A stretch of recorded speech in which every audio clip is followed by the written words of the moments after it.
Dear students, नमस्कार।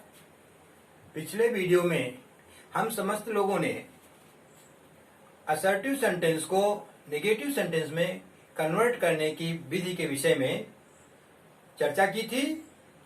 आज के इस वीडियो में हम आप लोगों को असर्टिव सेंटेंस को इंटरोगेटिव सेंटेंस में बदलने की विधि के विषय में डिस्कशन करेंगे। पिछले वीडियो में हमने आपको जो कुछ भी बताया था, यदि आपको उसमें किसी प्रकार का भी कंफ्यूजन रह गया है तो उसे आप डिस्क्रिप्शन बॉक्स में जाकर के पुनः देख सकते हैं, तथा इस वीडियो को समझने के लिए भी आपसे एक ही बात की सलाह है कि हमारे इस वीडियो को आप प्रारंभ से लेकर के अंत तक अवश्य देखें। और यदि आपने इसको प्रारंभ से लेकर अंत तक देखा तो मेरा ऐसा विश्वास है कि निश्चित रूप से आप असर्टिव सेंटेंस को इंटरोगेटिव सेंटेंस बनाने में किसी प्रकार की समस्या का समाधान कर पाने में स्वयं समर्थ हो जाएंगे। अब क्योंकि आपको हर वीडियो देखना है, आपको हर चीज को सीखना है, इसलिए यदि आपने हमारे इस चैनल को सब्सक्राइब न किया हो तो कृपया इस चैनल को तत्काल आप सब्सक्राइब कर लें, तथा अन्य जो आपके मित्र हैं उनको भी सब्सक्राइब करने के लिए कहें, जिससे कि हमारा आने वाला प्रत्येक वीडियो आप लोगों के साथ में आसानी से पहुंच सके और आप इसके द्वारा ज्ञान को प्राप्त कर सकें। तो आइए सीधे हम आज आपको असर्टिव सेंटेंस को इंटरोगेटिव सेंटेंस में किस प्रकार से बदलते हैं इस विषय पर डिस्कशन करते हैं। सबसे पहले रूल नंबर वन में हम आपको ये बताना चाहेंगे कि वास्तव में जो असर्टिव सेंटेंस होता है वो असर्टिव सेंटेंस के दो रूप होते हैं। तो यहां पर पहले आप ये भी इसी में देख लीजिए, इसी के अंतर्गत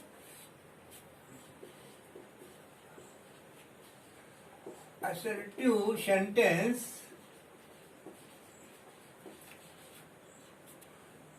has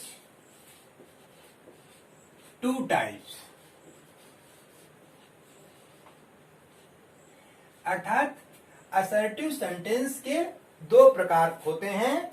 number one, affirmative sentence.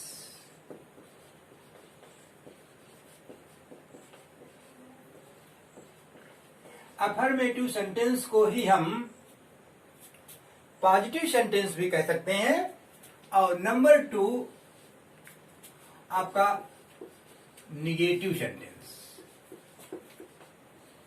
जैसा कि हमने आपको पहले ही बता दिया है कि असर्टिव सेंटेंस एक ऐसा सेंटेंस होता है जिसमें हमें सूचना प्राप्त होती है।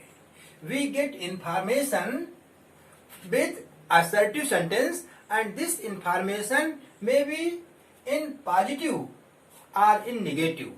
यानी जो ये सूचना है ये हमारी पॉजिटिव यानी सकारात्मक भी हो सकती है, हमारी नकारात्मक भी हो सकती है। मैंने आपको ये बताया था कि सकारात्मक सूचना वो है जिसको हमने सीधे कह दिया कि मोहन एक अध्यापक है, ये एक पॉजिटिव सूचना है, अर्थात ये हमारा अफर्मेटिव सेंटेंस कहलाएगा। फिर मैंने कह दिया मोहन एक अध्यापक नहीं है, ये हमारी निगेटिव सेंटेंस के अंतर्गत आएगा, क्योंकि इसके द्वारा हमको नकारात्मक सूचना प्राप्त होती है। तो अब इस प्रकार से आप समझ गए कि इस असर्टिव के ही दो रूप हैं, अफर्मेटिव और निगेटिव। और यहाँ पर आज के इस वीडियो में हम समस्त लोग असर्टिव सेंटेंस को इंटरोगेटिव सेंटेंस बनाने के विषय में डिस्कशन कर रहे हैं। तो देखिए पहला रूल क्या है। यदि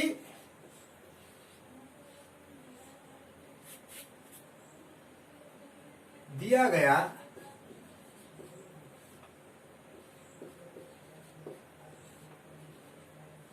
असर्टिव सेंटेंस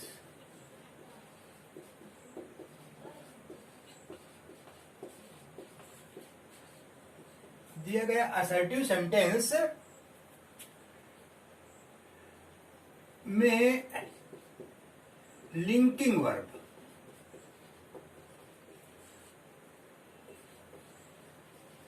अब लिंकिंग वर्ब कौन सी होती है? लिंकिंग वर्ब अर्थात जो हमारे सेंटेंस को पूरे वाक्य को एक में जोड़ करके रखती हैं। जैसे हमने कह दिया कि तुम एक अध्यापक हो, तो इसमें हम इंग्लिश में कहेंगे यू आर अ टीचर।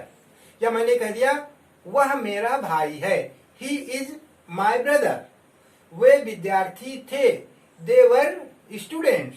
तो यहाँ पर जो लिंकिंग वर्ब यानी जो इज आई एम आर है, ये ही वर्ब हमारी लिंकिंग वर्ब कहलाती हैं। तो दिया गया यदि दिया गया असर्टिव सेंटेंस में लिंकिंग वर्ब अर्थात is I am are was were हो अथवा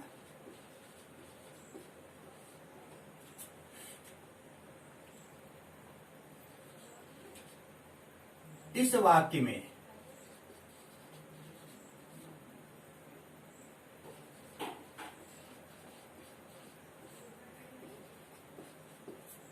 helping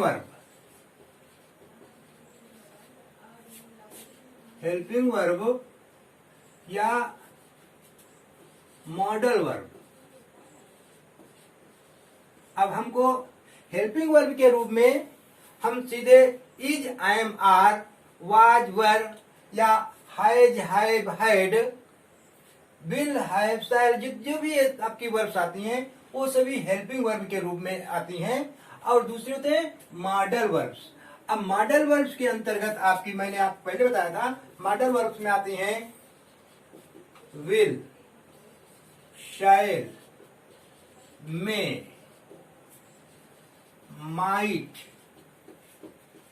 can, could, should, ought. ये हमारी मॉडल वर्ब है।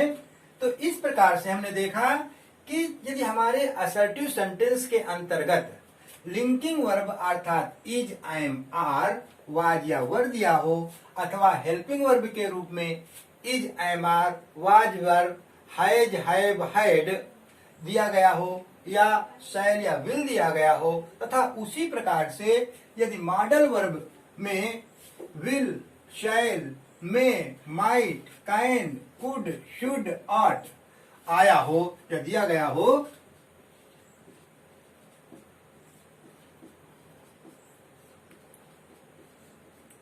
तो हमें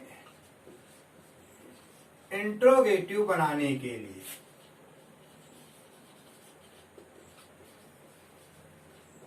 इंट्रोगेटिव सेंटेंस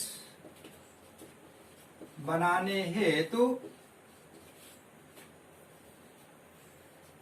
इन वर्ब्स को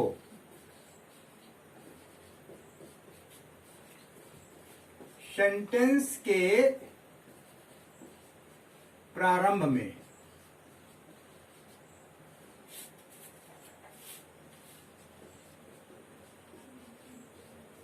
लिख देना चाहिए।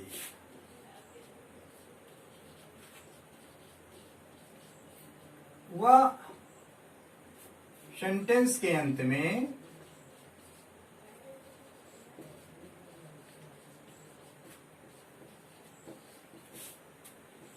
Question mark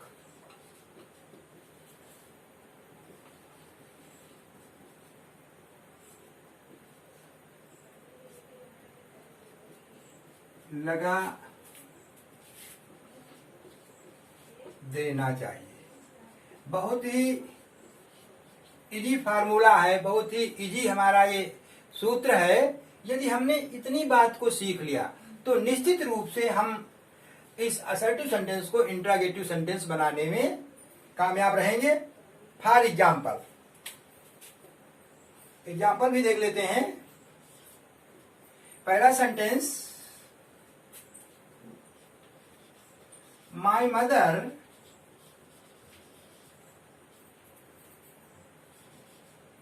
is an assistant teacher. अब हमारे सामने एक ये सेंटेंस दे दिया गया और इसके आगे ब्रैकेट में लिखा हुआ है इंट्रोगेटिव सेंटेंस।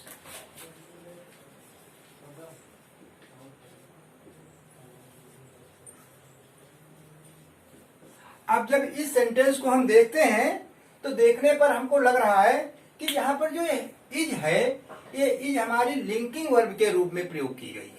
लिंकिंग वर्ब में प्रयोग है, अर्थात जब हम इसका इंट्रोगेटिव बनाएंगे तो इसी लिंकिंग वर्ब को हम फर्स्ट ऑफ ऑल यानी इस सब्जेक्ट से पहले लिख देंगे और अंत में हम यहाँ पर क्वेश्चन मार्क लगा देंगे। इस प्रकार से हमारा सेंटेंस तैयार होगा। Is my mother an assistant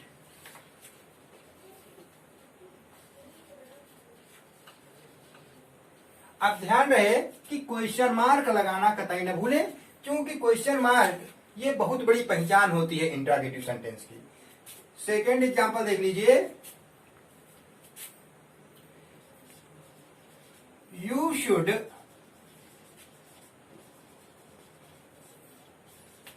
complete your work. पुनः ब्रैकेट में लिख दिया गया इंट्रोगेटिव सेंटेंस। अब जब इस सेंटेंस में हम देखा तो यहां पर ये शुड का प्रयोग किया गया है, यानी तुम्हें अपना कार्य पूरा करना चाहिए।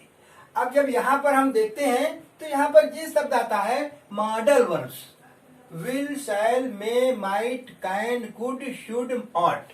ये हमारी मॉडल वर्ब्स हैं और इन्हीं मॉडल वर्ब में एक शुड आया है। तो यदि इसी शुड को हम फर्स्ट ऑफ ऑल सेंटेंस के लिखेंगे और इस प्रकार हमारा सेंटेंस होगा should you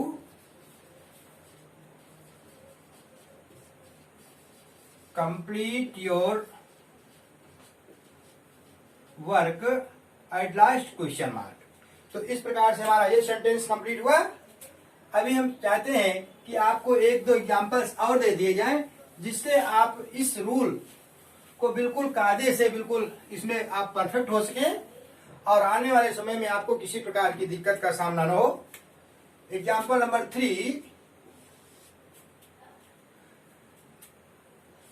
the soldiers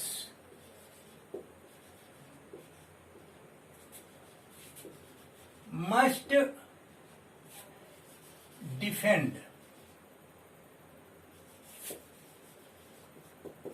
their borders।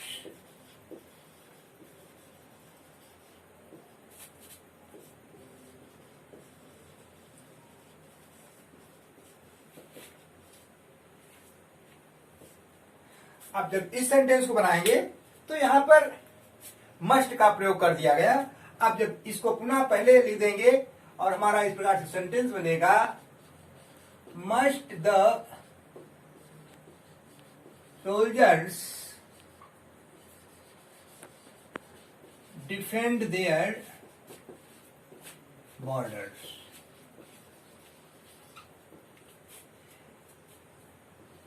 One more sentence।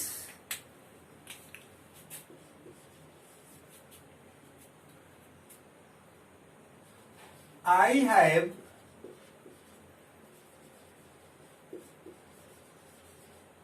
completed my homework।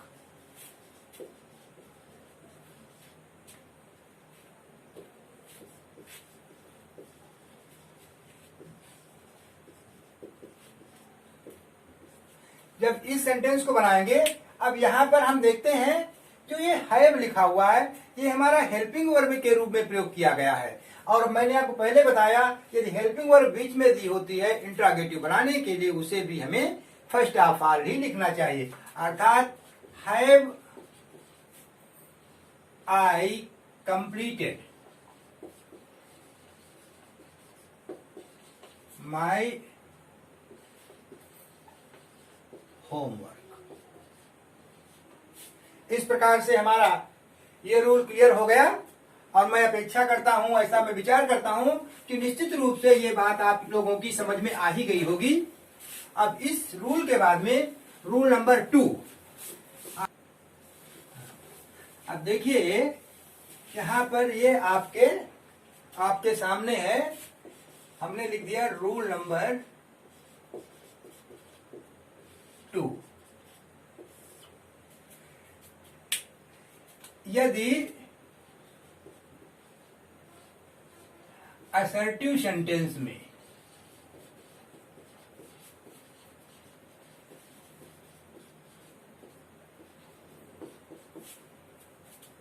Verb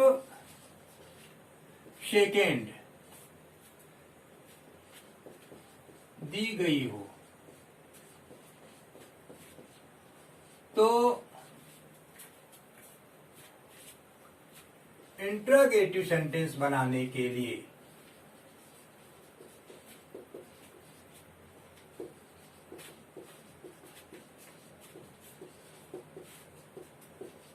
बनाते समय डिड प्रारंभ में लिखकर सब्जेक्ट फिर वर्ब फर्स्ट फॉर्म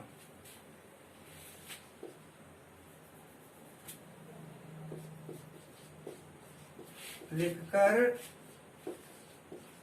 पूरा सेंटेंस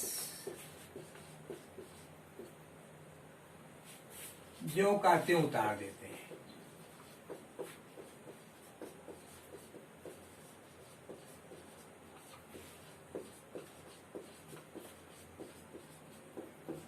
अब पुनः इस बात को भी समझिए। फॉर एग्जाम्पल, मैंने आपके सामने लिखा, यहां पर अंत में क्वेश्चन मार्क लगाना नहीं भूलते, ये भी ध्यान रहे, ये बताना मिस कर रहे थे। ये क्योंकि हमने आपको पहले बता दिया इंट्रोगेटिव सेंटेंस की सबसे बड़ी पहचान क्वेश्चन मार्क ही है, इसलिए इतना करने के बाद में अंत में क्वेश्चन मार्क मस्ट है। अब एग्जाम्पल है, my friends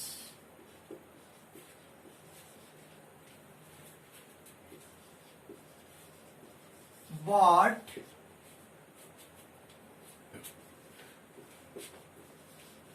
several books.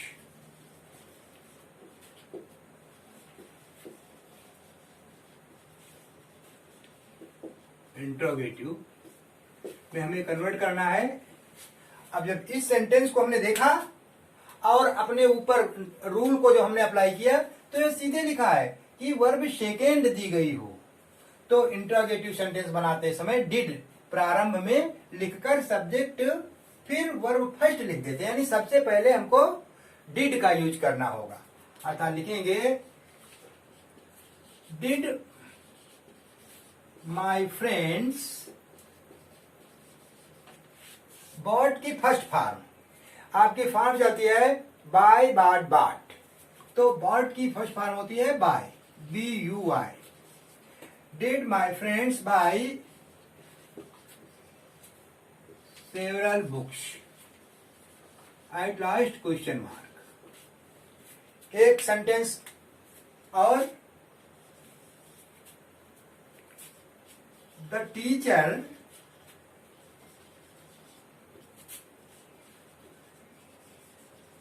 taught the students.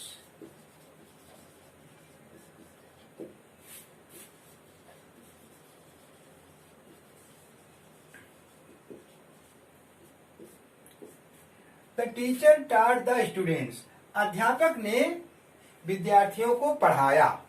अब जब इस सेंटेंस का हम इंट्रोगेटिव करेंगे तो पुनः हम देखते हैं यहाँ पर वर्ब की सेकेंड फॉर्म टाट आ गई, अर्थात first of all we should write did. Did the teacher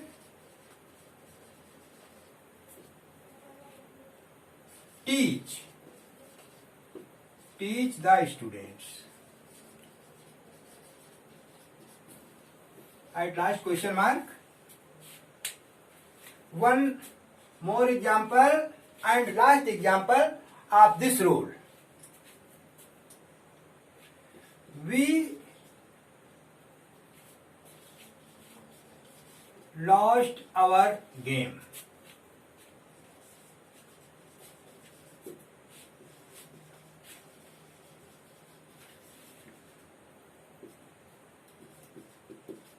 एक चीज और ध्यान रखिए, लॉस्ट का मतलब होता है खोना, और एक और बात समझ लीजिए, लॉस्ट का मतलब यहां पर हारना।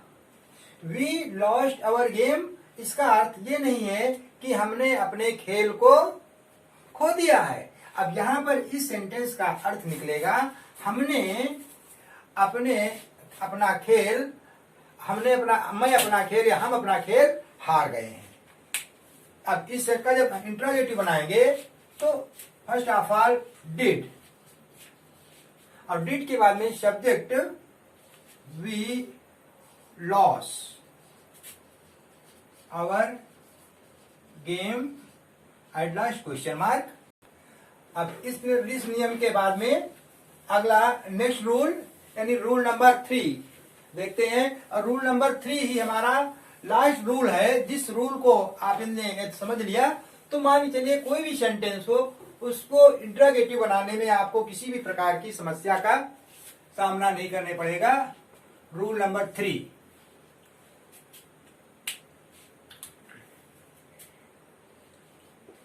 यदि असर्टिव सेंटेंस में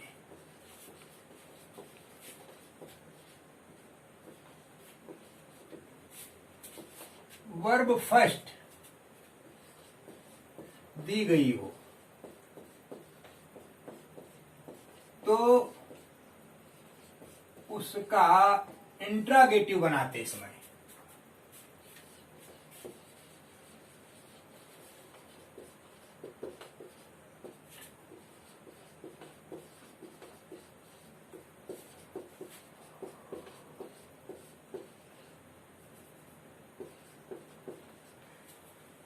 सर्वप्रथम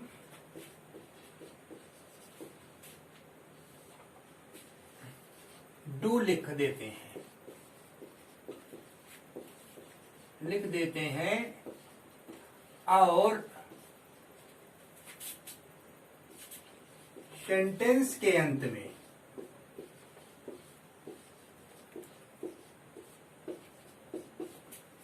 क्वेश्चन मार्क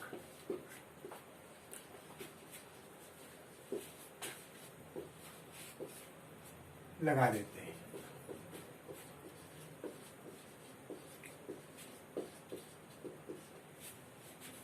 एग्जाम्पल देखते हैं। Example number 1,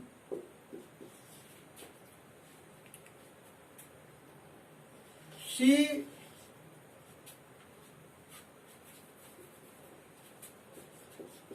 they help the poor boy.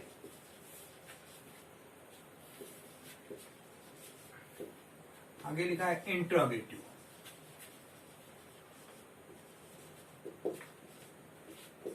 अब यहां पर जब सेंटेंस को हमने मिलान किया तो हमने देखा यहां पर हेल्प लिखा है, ये वर्ब की फर्स्ट फॉर्म दी गई, और ऊपर लिखा गया है यदि असर्टिव सेंटेंस में वर्ब फर्स्ट दी गई हो तो उसका इंट्रोगेटिव सेंटेंस बनाते समय सर्वप्रथम डू लिख देते हैं। अर्थात जब इसका इंट्रोगेटिव बनाएंगे तो हम लिखेंगे do they help the poor boy.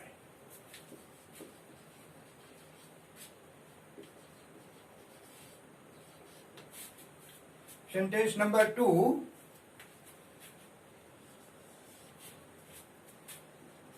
you go to your college daily।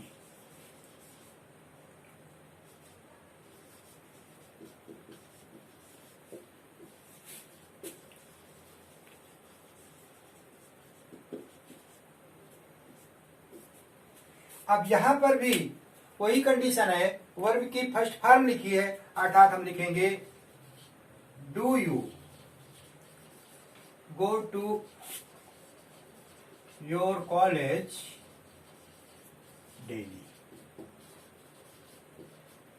एक चीज आप ध्यान दीजिए, जो ये मैंने आपको बात बताई इस नियम में, इसको हम रूल नंबर 3 के अंतर्गत फर्स्ट फॉर्म यानी पहला रूल बना देते हैं। क्योंकि इस रूल में ही दूसरा रूल भी निहित है। और ये बात आप जब टेंस पढ़े होंगे तो आपको मैंने बताया होगा कि प्रेजेंट इंडेफिनिट टेंस जो होता है, ठीक है, जो कार्यक्रम चल रहा है ये प्रेजेंट इंडेफिनिट टेंस को ही बिलोंग करता है। तो दूसरी बात, दूसरा रूल भी देख लीजिए, इसी के अंतर्गत आता है, यदि वाक्य में वर्ब फर्स्ट प्लस एस या ईएस लगा हो तो इंट्रोगेटिव बनाते समय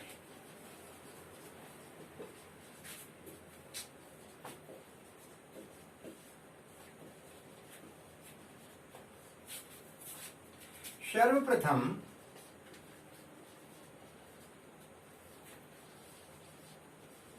डज लिखकर सब्जेक्ट लिखते हैं। सब्जेक्ट लिखने के बाद वर्ब फर्स्ट लिख देते हैं।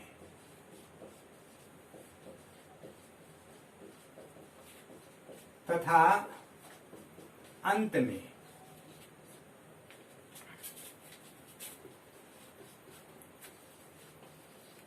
क्वेश्चन मार्क लगा देते हैं।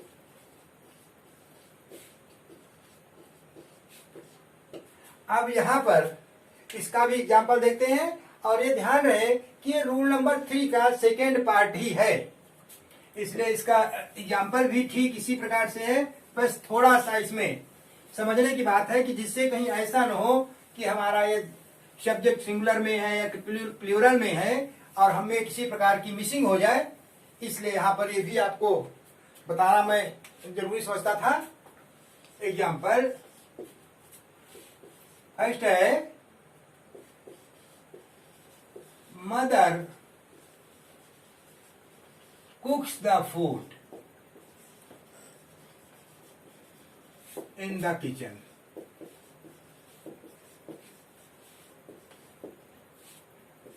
Interrogative.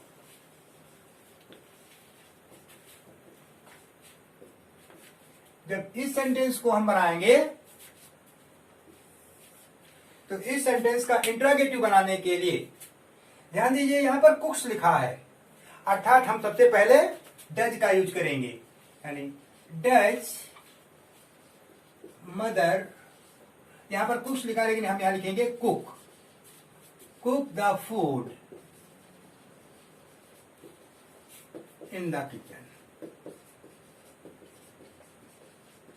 Eight last question mark, one more example और last example.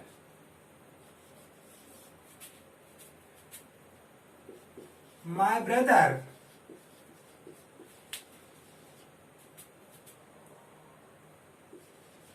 reads in 10th class.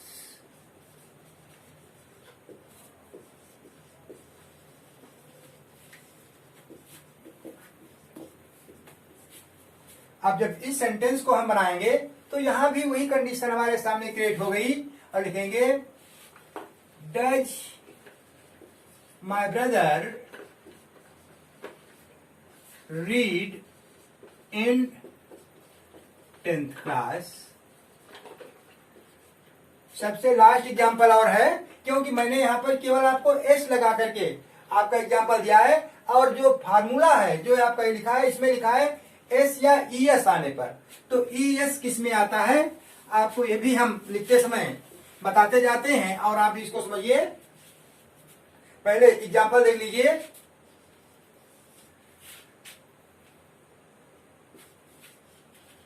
Ravi goes to hospital.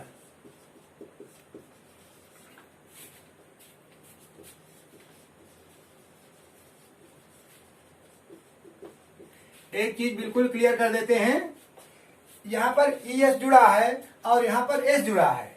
अब हमको ये पता होना चाहिए कि किन वर्ब के अंत में यदि हमको यस या ईएस जोड़ने की आवश्यकता पड़ जाए तो किसमें हमको एस जोड़ना चाहिए, किसमें हमको ईएस जोड़ना चाहिए।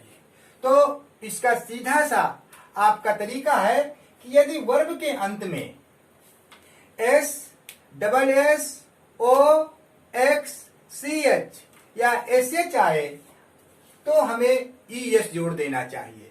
यदि ये लेटर्स ना आए हों और हमको उसमें यस या ईएस जोड़ना हो तो हम केवल उसमें एस जोड़ते हैं। तो इसी प्रकार से इसमें ओ आया था, इसीलिए हमने गोज की स्पेलिंग GOES हो गई। और इसका एग्जाम्पल आपका इंट्रोगेटिव सेंटेंस बनेगा, डज रवि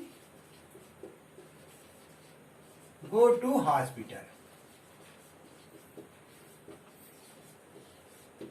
और इस प्रकार से इस सेंटेंस को लिखने के बाद में आज जो मैं आपको पढ़ाना चाहता था, बताना चाहता था कि इस असर्टिव सेंटेंस को इंट्रोगेटिव सेंटेंस में किस प्रकार से चेंज करते हैं, ऐसे कौन से रूल्स हैं जिन रूल्स के तहत हम एक दिए गए असर्टिव सेंटेंस को इंट्रोगेटिव सेंटेंस में चेंज कर सकते हैं, वो सारी बातें आपके सामने आ गई हैं। अब ये बात पुनः है, यदि आपने हमारा वीडियो ठीक से देखा होगा, पूरा देखा होगा, तो निश्चित रूप से असर्टिव सेंटेंस को इंट्रोगेटिव सेंटेंस बनाने में आपको किसी प्रकार की समस्या का सामना नहीं करना होगा। आज के लिए इतना ही, धन्यवाद।